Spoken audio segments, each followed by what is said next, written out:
Nous avons passé la nuit à Egilsstaðir, nous repartons ce matin en direction des fjords de l'Est.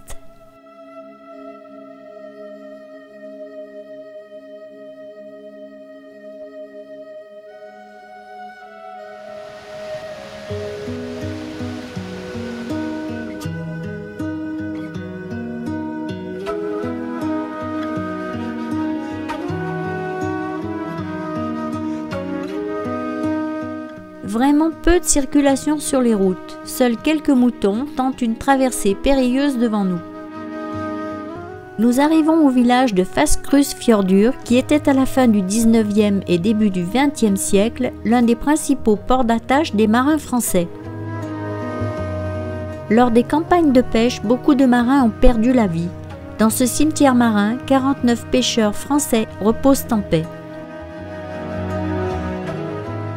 Un musée très intéressant retrace les terribles conditions de vie des marins-pêcheurs embarqués sur des goélettes jusque dans les années 1930 pour pêcher la morue dans les eaux islandaises.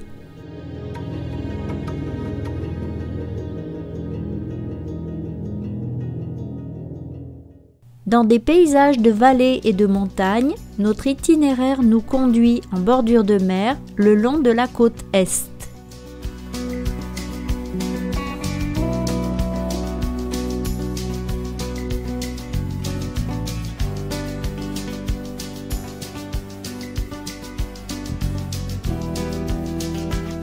Cette région n'est pas très peuplée et seuls quelques rares villages sont disséminés au fond des fjords.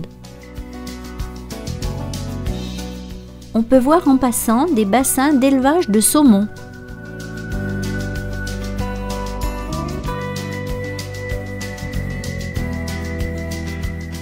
Nous sommes arrivés à Djúpivogur avec son charmant petit port de pêche situé à l'embouchure du fjord Berufjörður. Grâce aux effets du Gulf Stream, cette ville est connue pour la douceur de son climat. Elle détient également le record de température la plus élevée jamais enregistrée de 30,5 degrés.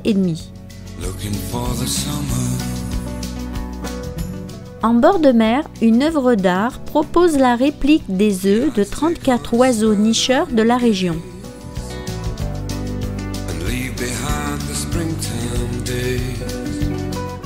Dans cet endroit, la nature est préservée. Il existe 2 grandes lagunes qui sont des sanctuaires pour les oiseaux migrateurs. On peut voir aussi des huîtres yépis reconnaissables avec leur bec et leurs pattes oranges, ainsi que des eiders à duvet dont la femelle porte une couleur brune alors que le mâle est noir et blanc. Cet oiseau vit généralement en troupes nombreuses sur les côtes maritimes. La femelle pond une couvée par an dans un nid qu'elle confectionne avec son duvet.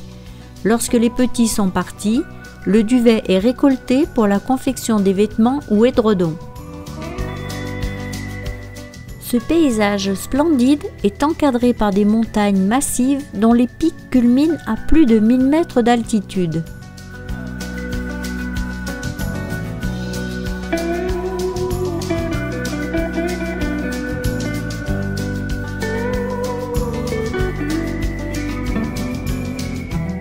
En fin d'après-midi, nous avons repris la route pour une nouvelle échappée à destination de Hornafjörður. Nous voici arrivés dans la petite ville de Höfn, enfin en islandais il faut prononcer Epn.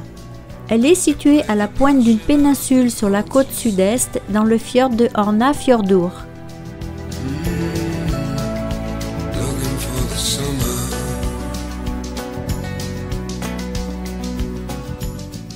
Epn est posée au pied du glacier Vatnajökull et cernée par l'océan et des montagnes escarpées.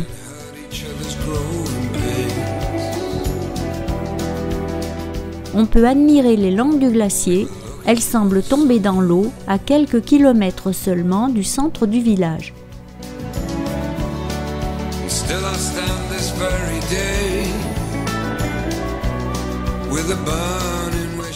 Dans le parc national du Vatnajökull se trouve le plus grand glacier d'Islande et même d'Europe, avec une superficie d'environ 12 000 km², c'est-à-dire la taille de la Corse.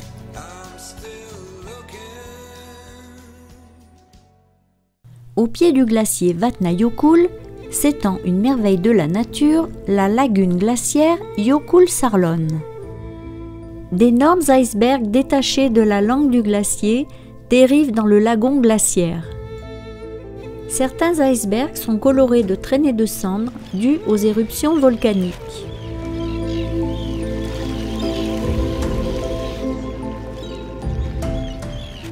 Ce lagon est bien apprécié par les sternes arctiques qui vivent en colonie dans les régions arctiques et subarctiques.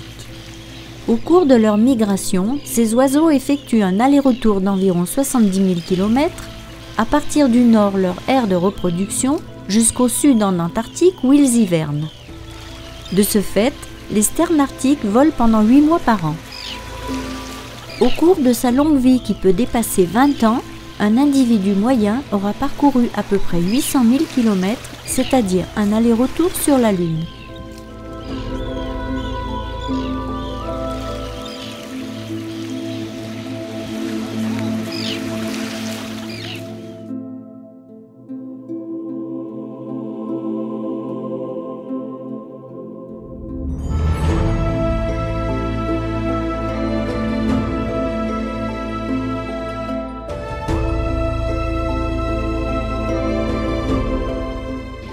Des bateaux amphibies proposent des croisières dans le lagon. Même si nous sommes un peu serrés comme des sardines au départ, on peut remarquer que tout le monde arbore un grand sourire.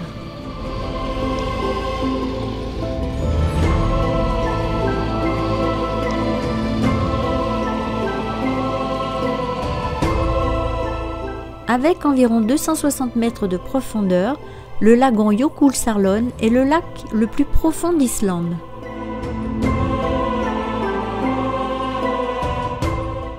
Cet énorme iceberg vient juste de se fracturer. Sa couleur bleue intense provient du fait que sa partie interne n'a pas encore été en contact avec l'air.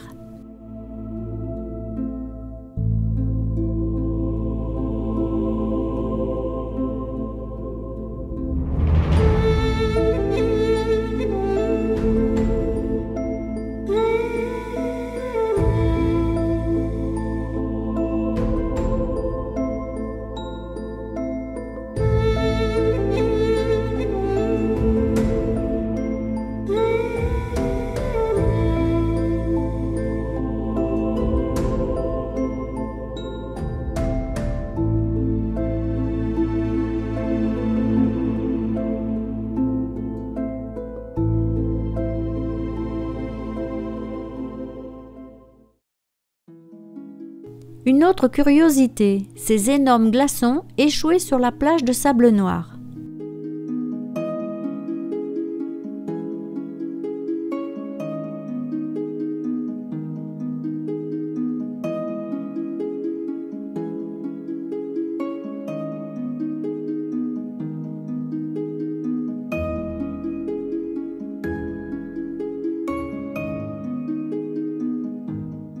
Encore un peu plus au sud du glacier Vatnajökull, nous allons voir un autre lac glaciaire, le Fjallasárlón.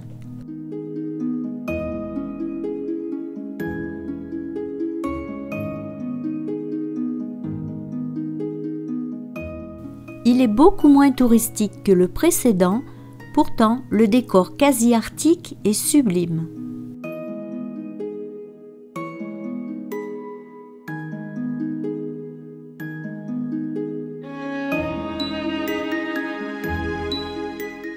Ces immenses étendues de glace qui semblent si calmes et paisibles cachent en réalité plusieurs volcans dont certains sont encore très actifs. Le lagon est dominé par la plus haute montagne d'Islande, dont je renonce définitivement à prononcer le nom.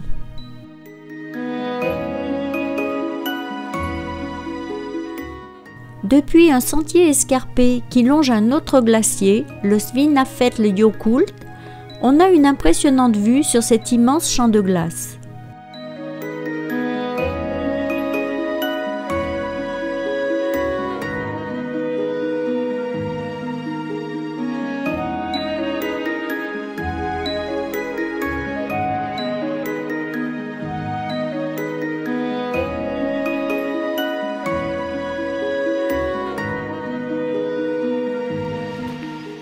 Changement d'ambiance pour une balade au cœur du parc national Scatafel, situé sur les contreforts du Vatnajökull.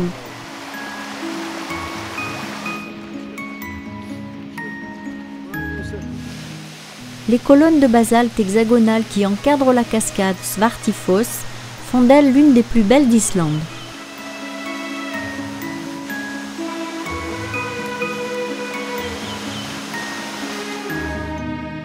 Une autre halte dans un cadre verdoyant de toute beauté, dont le nom du village est imprononçable.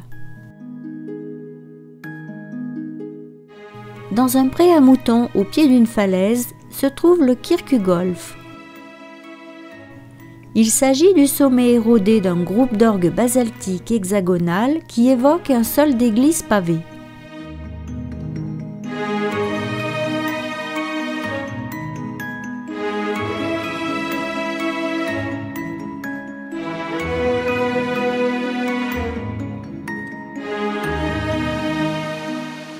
En toute fin de journée, nous grimpons par un sentier très raide le long de la cascade Sistrafoss jusqu'à un promontoire dominant toute la vallée.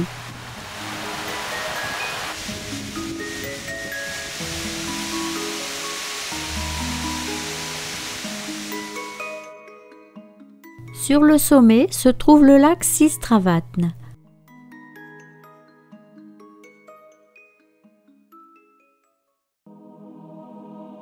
Le lendemain matin, nous passons par le canon de Fjaðargjöfur qui s'étire sur 2 km environ.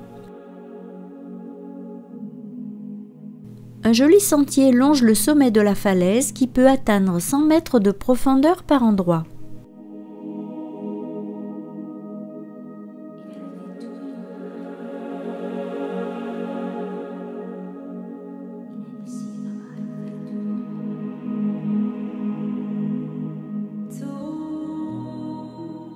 Nous pénétrons à présent dans un endroit insolite nommé le désert de lave du feu, l'Eldrone. Cette coulée de lave est la plus importante de la planète avec une superficie de 565 km². Elle provient d'une éruption gigantesque du volcan Laki en 1784.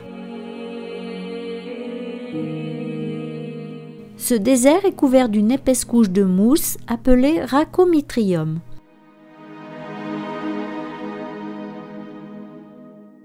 Même longtemps après cet événement dévastateur, on dit que des fantômes hantent toujours les lieux.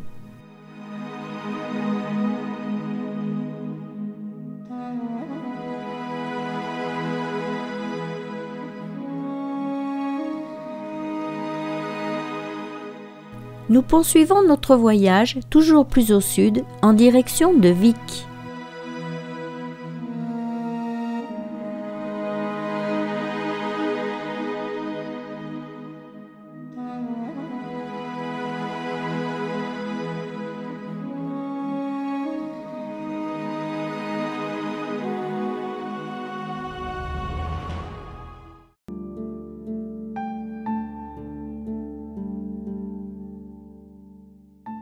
La première chose qu'on remarque en arrivant à Vik, c'est l'imposante falaise qui longe la route et au loin des silhouettes posées sur l'océan. De surprenants récifs de lave se dressent au bord de la plage de sable noir. Ce sont les aiguilles de Reynisdrangar. Selon la légende, il s'agirait de trolls changés en pierre pour l'éternité alors qu'ils tentaient de ramener sur le rivage un navire échoué.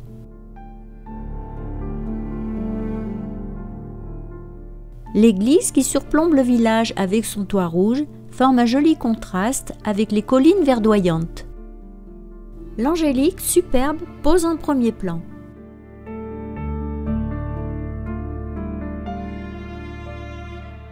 Posée sur la plage et encastrée dans la falaise se trouve une grotte encadrée par d'imposantes colonnes de basalte. La régularité de ces formations est vraiment surprenante.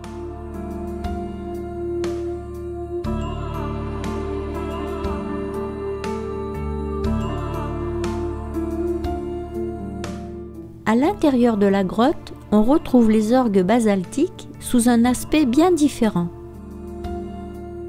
Cette plage est classée parmi les 10 plus belles du monde. Elle attire de nombreux touristes et même des mariés en pleine séance photo.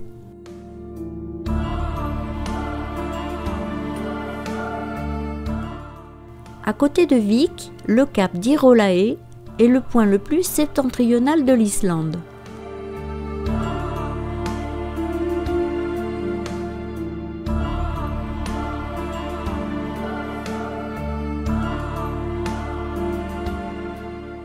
Cette zone classée réserve naturelle est un paradis pour les oiseaux, notamment pour les macareux qui viennent y nicher.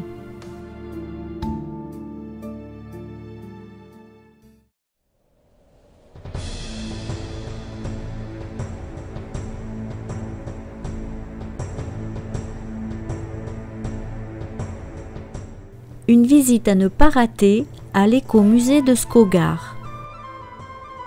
Il abrite une très riche collection d'objets usuels anciens, du plus grand au plus petit, illustrant la vie des Islandais d'autrefois, simples fermiers ou pêcheurs. Il détient entre autres manuscrits un original de la première Bible islandaise imprimée en 1584. L'autre partie du musée est en plein air. Elle présente des reconstitutions de l'habitat traditionnel islandais en tourbe.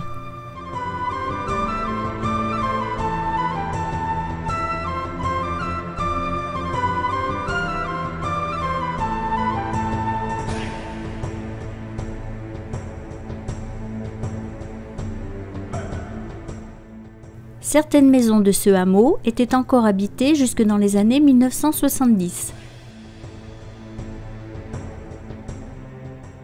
Ces pavots d'Islande ont trouvé leur place entre les pierres des murs des maisons.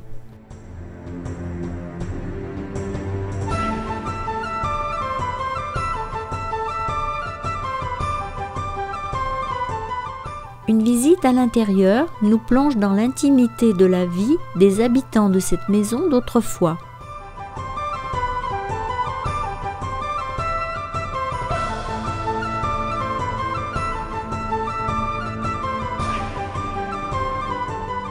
Quelques cavaliers nous escortent un moment dans cet écrin de verdure.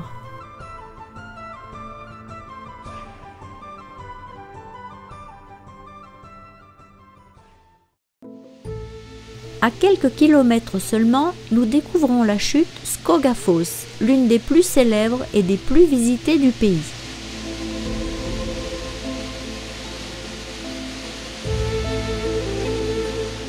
La rivière Skóga se jette du haut d'une falaise et tombe de 62 mètres dans un bruit assourdissant en formant une chute d'une largeur de 25 mètres. Dès que le soleil brille, un arc-en-ciel, voire même deux, apparaissent devant la cascade.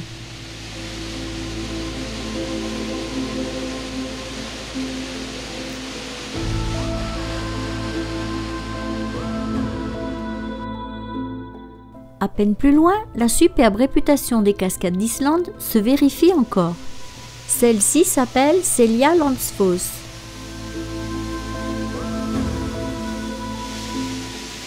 Elle se déverse d'un surplomb à 40 mètres de hauteur dans une large vasque. Sa particularité, c'est qu'on peut faire un tour complet de la chute en passant derrière le voile d'eau, mais non sans prendre une bonne douche. Et courir ne change rien à l'affaire.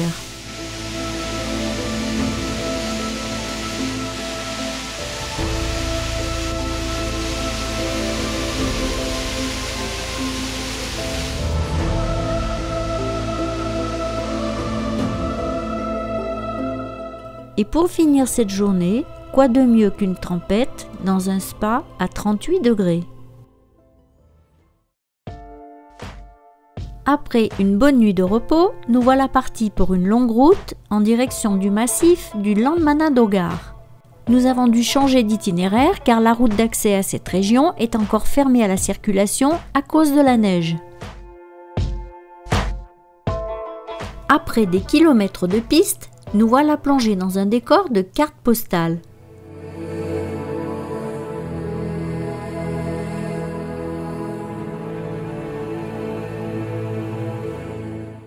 nous sommes les yeux écarquillés et les appareils à photo braqués dans un incroyable univers.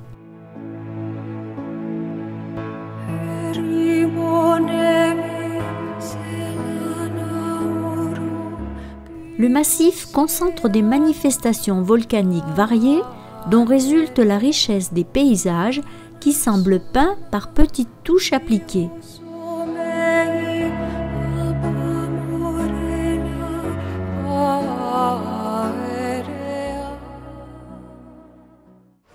C'est parti! Dernière étape pour notre petit bus, la traversée chaotique de 2 bras de rivière.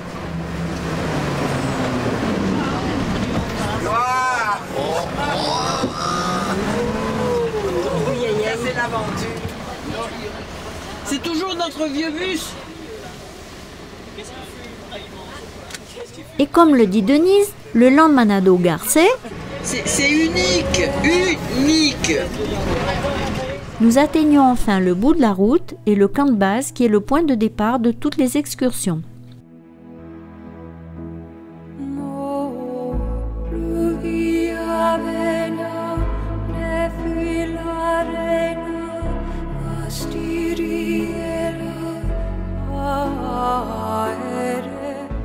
Différents treks peuvent être programmés sur une ou plusieurs journées, à pied ou même à cheval. Nous avons opté pour un circuit pédestre qui démarre dans une vaste étendue désertique, encerclée de reliefs enneigés et une haute montagne de rhyolite. C'est une roche magmatique riche en silice avec une coloration caractéristique dans les bleus et verts.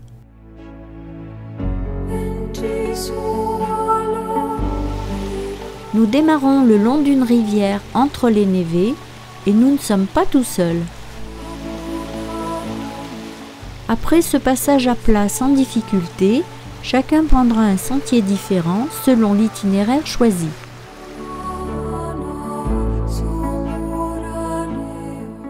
L'ascension débute face au Brennisteinsalda, montagne emblématique du Landmannalaugar, avec sa corne dressée dans le ciel.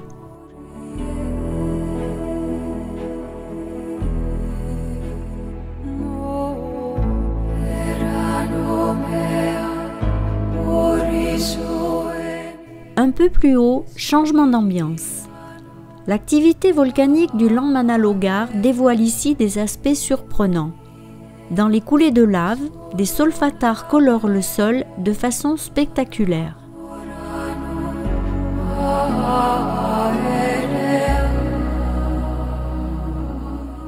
Les fumerolles qui s'échappent tout autour de nous créent une atmosphère étrange et féerique. Depuis ce belvédère, nous avons une vue panoramique sur la Laugaronne, la coulée de lave qui s'étend dans la vallée.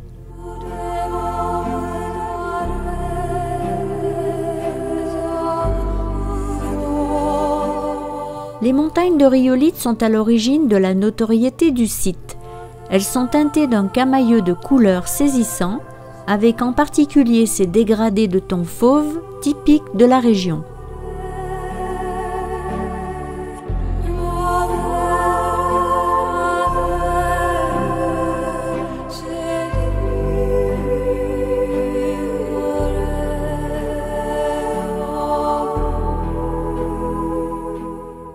Cette région est réputée pour être une des plus magnifiques d'Islande. Cette appréciation est vraiment méritée.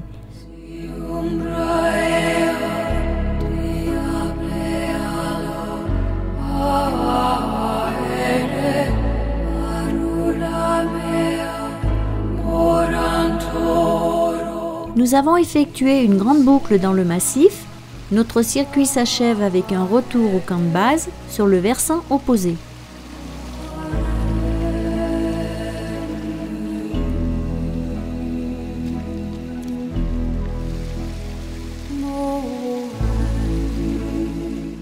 Au pied de la montagne, dans une prairie verdoyante, coule un ruisseau alimenté par des sources chaudes où on peut se baigner dans une eau à 38 degrés. Un pur moment de bonheur pour les randonneurs fatigués.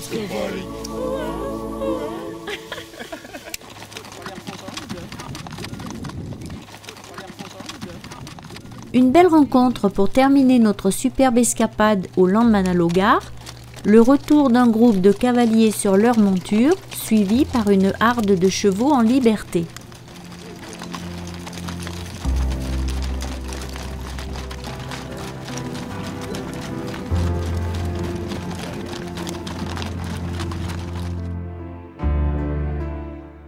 Nous reprenons la route vers le sud-ouest de l'île où le Cercle d'Or nous attend. Ce sont les 3 sites incontournables les plus visités d'Islande.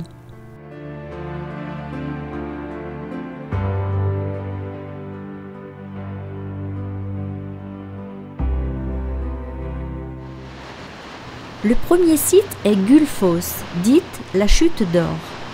De larges cascades plongent en zigzag dans des gorges. L'histoire raconte qu'une femme, Sigridur Thomasdóttir, a consacré une partie de sa vie à lutter contre un projet de construction d'un barrage hydroélectrique. Elle a fini par gagner et ainsi a préservé la beauté de Gullfoss.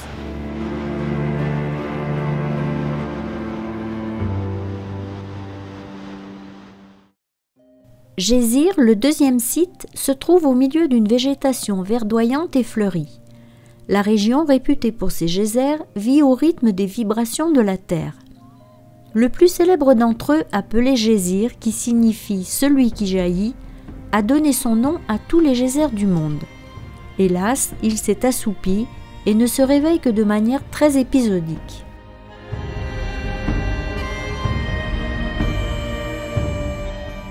Ici, une curiosité, 2 bassins communicants dont le premier est rempli d'eau chaude et le second d'eau froide.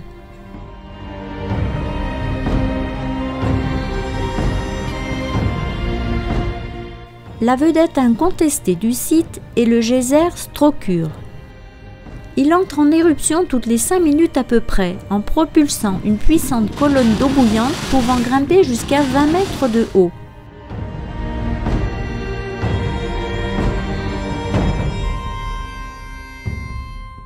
L'attraction principale consiste à saisir la belle bulle bleu turquoise qui se forme au sommet de la colonne d'eau au moment de jaillir.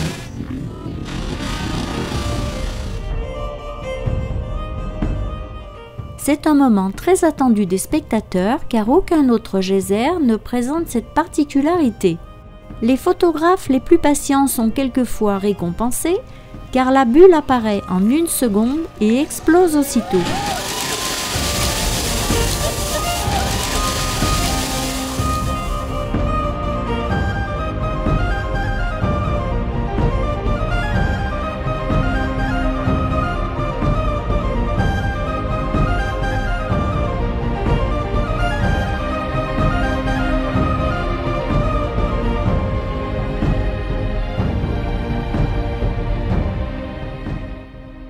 Enfin, le 3e site, c'est le parc national Thingvellir. Il a été le siège de l'un des plus vieux parlements au monde, l'Althing, créé par le peuple viking en 930.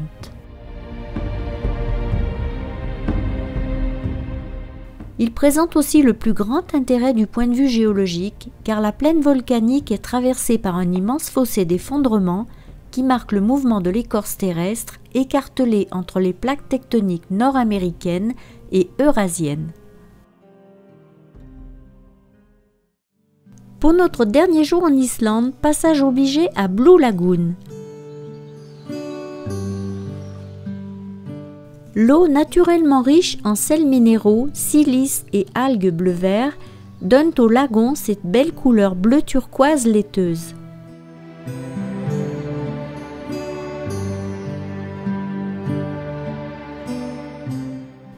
Les bassins de la station thermale et du lac artificiel sont alimentés par le surplus d'eau de la centrale géothermique.